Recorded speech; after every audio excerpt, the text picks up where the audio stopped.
CM Jagadish Shettar ಅವರು ಕಾಂಗ್ರೆಸ್ ಪಕ್ಷವನ್ನು ತ್ಯಜಿಸಿ ಬಿಜೆಪಿಗೆ ಬಂದಿರುವುದು ಸ್ವಾಗತಾರ್ಹ ಎಂದು ಮಾಜಿ ಗೃಹ ಸಚಿವರಾದ ಆರಗ ಜ್ಞಾನೇಂದ್ರ ಅವರು ತಿಳಿಸಿದ್ದಾರೆ.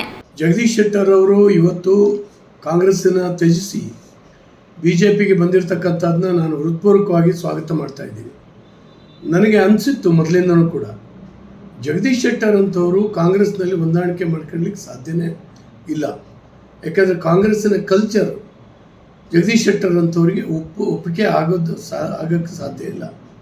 ಯಾಕಂದರೆ ಜಗದೀಶ್ ಶೆಟ್ಟರ್ ಹುಟ್ಟಿದಿಂದನೂ BJP RSS ಅದರಲ್ಲೇ ಬೆಳ್ಕೊಂಡು ಬಂದಿರತಕ್ಕಂಥವ್ರು. ಎಲ್ಲ ಸ್ಥಾನಮಾನಗಳು ಎಲ್ಲವೂ ಕೂಡ ಗೌರವಗಳು ಅವರಿಗೆ ಸಿಕ್ಕಿತ್ತು. ಕಳೆದ ಚುನಾವಣೆಯಲ್ಲಿ ಸ್ವಲ್ಪ ವ್ಯತ್ಯಾಸದಿಂದಾಗಿ ಅವರು ನಮ್ಮ ಪಕ್ಷವನ್ನು ತ್ಯಜಿಸುವಂಥ ಒಂದು ಸಂದರ್ಭ ಬಂತು. ಇವತ್ತು ಭಾಳ ಸಂತೋಷದಿಂದ ಬಂದು ಸೇರಿದ್ದಾರೆ. ನಮ್ಮ ಕಾರ್ಯಕರ್ತರಿಗೆ ಮತ್ತು ನಮ್ಮ ಸಂಘಟನೆಗೆ ಖಂಡಿತವಾಗಿ ಇದರಿಂದ ಬಲ ಬರುತ್ತೆ. ಅವರು ಮೊದಲಂತೆ ಕೆಲಸ ಮಾಡ್ತಾರೆ ಮತ್ತು ಶಕ್ತಿ ತುಂಬುತ್ತಾರೆ ಈ ಪಕ್ಷಕ್ಕೆ. ವಿಜಯೇಂದ್ರ ಅವರು ಮತ್ತು ಯಡಿಯೂರಪ್ಪನವರ ನೇತೃತ್ವದಲ್ಲಿ ಅವರು ಬಂದಿದ್ದು ತುಂಬ ಸ್ವಾಗತ.